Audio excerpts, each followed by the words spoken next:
Hello বন্ধু, welcome to my channel রায়দিঘির ছেলে। সঙ্গে সঙ্গে একটা মোমোর শপ স্টার্ট করার প্ল্যান করেছি, তো করেও দিয়েছি অলরেডি।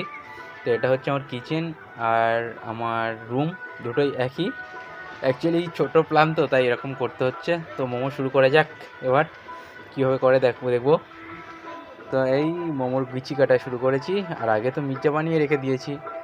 তো এই গুচি কাটলাম, কেটে এটাকে একটু শুকনো ময়দা মিশিয়ে এটাকে একটা প্লাস্টিকের মধ্যে একটু ঢুকিয়ে রাখবো কিছুক্ষণ, যাতে ময়দাটা একটু যদি বেশি সফট হয়ে যায় তাহলে একটু টেনে নেবে, আর ময়দা একটু বেলতে খুব ভালো লাগবে। এখন একটু হালকা করে ময়দাটাকে শুকনো ময়দা মিশিয়ে একটা প্লাস্টিক করে রেখে দিলাম, দিয়ে বেলা শুরু করলাম। আর মোমো তো বেলতে গেলে আগে বিচিটাকে পাতলা করে বেলে তারপর করতে হবে, তো এই বেলা শুরু করে দিয়েছি।